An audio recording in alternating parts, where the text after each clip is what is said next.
बाहेर जोरदार पाऊस पडत होता आणि आत शाळेत वर्ग चालू होता. त्याच वेळी शिक्षकांनी मुलांना विचारले, जर मी तुम्हा सगळ्यांना 100 रुपये दिले तर तुम्ही काय कराल? हे ऐकताच कोणी म्हणाले, मी व्हिडिओ गेम खरेदी करेन, तर कोणी म्हणाले, मी क्रिकेट बॅट घेईन, आणि कोणी म्हणाले, मी बाहुली विकत घेईन. पण मागच्या बाकावर बसलेला एक मुलगा शांत होता. त्याची नजर पावसाच्या थेंबांवर भिजलेल्या खिडकीकडे लागली होती. शिक्षकांनी त्याला विचारले, दामोदर, तू का शांत आहेस? तू काय करशील या पैशांचे? त्याने हळू आवाजात उत्तर दिले, शिक्षकजी, मी माझ्या आईसाठी चष्मा विकत घेईन. हे ऐकून संपूर्ण वर्ग आश्चर्यचकित झाला. कोणत्याही मुलाने यापूर्वी अशी गोष्ट कधीच बोलली नव्हती. शिक्षकांना आश्चर्य वाटले आणि ते म्हणाले, बाळा, आईसाठी चष्मा तर तुझे वडील देऊ शकतात, तू स्वतःसाठी काही का नाही घेणार? दामोदरच्या डोळ्यात पाणी आले. सर, माझे वडील आता या जगात नाहीत. माझी आई एकटी कपडे शिवून मला शिकवत आहे, पण तिचे डोळे आता कमजोर झाले आहेत. सुईमध्ये दोरा टाकणे तर दूरच, तिला कापडही नीट दिसत नाही. हे ऐकताच वर्गात शांतता पसरली. जे मुले आतापर्यंत खेळणी आणि चॉकलेट्सबद्दल बोलत होते ते अचानक गंभीर झाले. दामोदर म्हणाला, जर तिला चष्मा मिळाला तर ती चांगले काम करू शकेल आणि तिची कमाई वाढेल तरच मी शिकू शकेन. मला मोठा माणूस बनून आईला प्रत्येक सुख द्यायचे आहे. हे ऐकून शिक्षकांचा गळा भरून आला आणि त्यांनी विचार केला की आता या मुलाच्या स्वप्नांना पंख द्यावेच लागतील. शिक्षक त्याच्याजवळ आले आणि त्याच्या खांद्यावर हात ठेवत म्हणाले, बाळा, तुझी विचारसरणीच तुझी खरी संपत्ती आहे.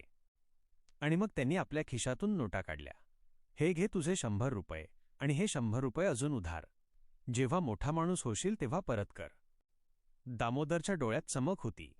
संपूर्ण वर्गाला पहिल्यांदाच समजले की पैसा फक्त मजेसाठी नाही, तर कोणाचे तरी जीवन बदलण्याचे माध्यम देखील असू शकते. शिक्षकांनी सर्वांना उद्देशून सांगितले, मुलांनो, माणूस आपल्या खेळण्यांनी नाही तर आपल्या विचार आणि जबाबदारीने मोठा होतो. त्या दिवशी दामोदरच्या मनात एक स्वप्न पेरले गेले, पण पुढचा मार्ग सोपा नव्हता. चष्मा मिळाल्यावर आई पुन्हा शिवणकाम करू लागली. तिची कमाई थोडी वाढली, ज्यामुळे घरात आशेची किरणे परतली. दामोदर रात्रंदिवस अभ्यासात बुडून राहिला. अभ्यास हीच माझी शक्ती आहे, हाच आईच्या सुखाचा मार्ग आहे, तो स्वतःशी म्हणायचा. रात्री मेणबत्तीच्या प्रकाशात अभ्यास करताना तो अनेकदा आईचे थकलेले डोळे बघायचा. एका मुलाच्या बोलण्याने दामोदरला अधिक मजबूत केले. त्या मुलाने हसत हसत म्हटले, अरे दामोदर, एवढा अभ्यास करून काय करणार? आम्हाला तर वडील नोकरी मिळवून देतील, तुला कोण विचारणार? दामोदर शांत झाला, पण त्याच्या डोळ्यात अश्रू नव्हते. शिक्षकांनी हे ऐकले आणि ते म्हणाले, मुलांनो, लक्षात ठेवा, मेहनतीशिवाय कोणताही आधार नाही. दुसऱ्यांची संपत्ती तुम्हाला मार्ग दाखवू शकते, पण तुमची मेहनतच तुमचे ध्येय निश्चित करते.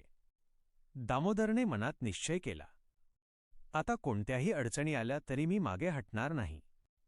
पण अडचणींनी जणू त्याचा पिच्छाच सोडला नव्हता. यावेळी संकट मोठे होते. एके दिवशी आईची शिवण मशीन खराब झाली, काम थांबले, घर चालवणे कठीण झाले. दामोदर म्हणाला, आई, काळजी करू नकोस, मी ट्यूशन घेईन, मुलांना शिकवून थोडे पैसे मिळतील. तो दिवसा शाळेत जायचा आणि संध्याकाळी मुलांना शिकवायला बसायचा. कमाई खूप कमी होती, पण तीच घराचा आधार बनली. आईने त्याच्या डोक्यावरून हात फिरवत म्हटले, बाळा, अडचणी माणसाला तोडण्यासाठी नव्हे तर घडवण्यासाठी येतात. तू लढत राहा, ध्येय स्वतःहून तुला बोलावेल. आता दामोदरच्या जीवनात मेहनतीसोबत त्याग देखील जोडला गेला होता. दामोदरने मेहनत सुरूच ठेवली. परीक्षेत तो नेहमी पहिला यायचा, पण कॉलेजची फी भरणे हे सर्वात मोठे आव्हान होते. आईने गप्पपणे आपले छोटेसे सोन्याचे झुमके विकले. दामोदरला जेव्हा हे कळले तेव्हा त्याच्या डोळ्यातून अश्रू वाहू लागले. आई, तू माझ्यासाठी दागिने विकले? आई हसली, बाळा, तुझे शिक्षण हाच माझा सर्वात मोठा दागिना आहे. तू ते पूर्ण कर तर मला जगातील प्रत्येक सुख मिळेल. हे शब्द दामोदरच्या हृदयात कोरले गेले. आता त्याची मेहनत दुप्पट झाली. कॉलेजमधील अभ्यास कठीण होता. अनेक वेळा जेवणासाठीही पैसे नसायचे. दामोदर फक्त पाणी पिऊन झोपायचा. माझे ध्येयच माझी मेहनत आहे आणि मेहनतीला कोणताही पर्याय नसतो, तो स्वतःशी म्हणायचा. हळूहळू वेळेने कलाटणी घेतली आणि पुन्हा तोच पाऊस त्याचे आयुष्य बदलण्यासाठी आला. वर्षांनंतर पुन्हा एकदा बाहेर पाऊस पडत होता आणि आत वर्ग चालू होता. तेव्हाच अचानक एक लाल दिव्याची गाडी शाळेच्या गेटवर येऊन थांबली. संपूर्ण शाळा चकित झाली. कलेक्टर साहेब आले आहेत का? सगळे कुजबूज करू लागले. गाडीतून एक तरुण अधिकारी उतरला. त्याच्या चालण्यात आत्मविश्वास होता, पण डोळ्यात ओलावा होता. तो थेट क्लासरूमकडे गेला. पण क्लासमध्ये प्रवेश करताच त्याने जे केले त्याने सर्वांना भावुक केले. तो तरुण अधिकारी आत आला आणि सरळ त्या जुन्या शिक्षकांच्या पाया पडला. तो म्हणाला, सर, मी दामोदर. आज मी तुमच्या उधार घेतलेल्या 100 रुपयाची परतफेड करायला आलो आहे. संपूर्ण शाळा स्तब्ध झाली. शिक्षकांनी त्याची गळाभेट घेतली आणि म्हणाले, बाळा, तू माझी अपेक्षा पूर्ण केलीस. तू खरोखरच मोठा माणूस झालास.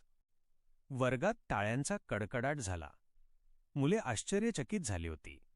शिक्षकांनी भावनिक होऊन सांगितले, मुलांनो, हे बघा, मेहनत आणि जबाबदारीने माणूस स्वतःचे नशीब स्वतः लिहू शकतो. दामोदरने कधीही बहाणे सांगितले नाहीत.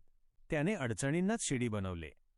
दामोदर अधिकारी बनला होता, पण त्याच्या डोळ्यात आजही तोच पाऊस उतरत होता, ज्याने कधी त्याला आणि त्याच्या आईला पारखले होते.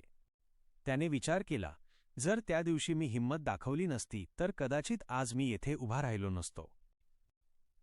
शाळेतून बाहेर पडल्यानंतर दामोदर सरळ आपल्या जुन्या वस्तीकडे गेला. गल्ल्या आजही तशाच अरुंद आणि ओल्या होत्या. तो आपल्या आईचा तुटलेला चष्मा आठवत होता, ज्याला बदलण्यासाठी त्याने कधी 100 रुपयाचे स्वप्न पाहिले होते. घरी परतल्यावर त्याने आईला पाहिले. आता तिच्या डोळ्यांवर चष्मा होता, पण वयाचा थकवा देखील सोबत होता. आईने त्याला पाहताच म्हटले, बाळा, लोक म्हणतात की तू मोठा अधिकारी झाला आहेस, पण माझ्यासाठी तू आजही तोच मुलगा आहेस, जो रात्री मेणबत्तीच्या प्रकाशात अभ्यास करायचा. दामोदर म्हणाला, आई, जर तू नसतीस तर मी कधीच इथे पोहोचलो नसतो. आज मी विचार करत आहे की जसा तू मला आधार दिलास तसेच मी आणखी गरजू मुलांची मदत करावी, जेणेकरून कोणालाही शिक्षणासाठी आपले दागिने विकावे लागू नये. आईने हळूच त्याच्या डोक्यावर हात ठेवला आणि म्हणाली, बाळा, हाच खरा विजय असेल माझा. दुसऱ्याच दिवशी त्याने शाळेत जाऊन मुख्याध्यापकांची भेट घेतली आणि म्हणाला, सर, ज्या मुलांचे शिक्षण आर्थिक अडचणींमुळे थांबते त्यांच्यासाठी मला एक छोटासा ट्रस्ट सुरू करायचा आहे. त्याचे नाव असेल आईचा चष्मा योजना. मुख्याध्यापक भावनावश झाले आणि म्हणाले, बाळा, हे तेच बीज आहे जे तू वर्षांपूर्वी लावले होतेस. आज ते एक विशाल वृक्ष बनणार आहे. दामोदरने आपल्या पहिल्या पगाराचा मोठा हिस्सा त्या ट्रस्टमध्ये टाकला. त्याने वस्तीतील मुलांना बोलावून सांगितले, जर कोणाला पुस्तकांची किंवा फीची अडचण असेल तर लपवू नका. शिक्षण थांबता कामा नये. आईने जेव्हा ही गोष्ट ऐकली तेव्हा ती म्हणाली, बाळा, तू तेच करत आहेस जे मी नेहमी स्वप्न पाहिले होते. इतरांना मदत करणे हीच माणसाची सर्वात मोठी सफलता आहे. व्हिडिओतील कथा आवडल्यास कृपया लाईक करा, शेअर करा आणि सबस्क्राईब करा. धन्यवाद.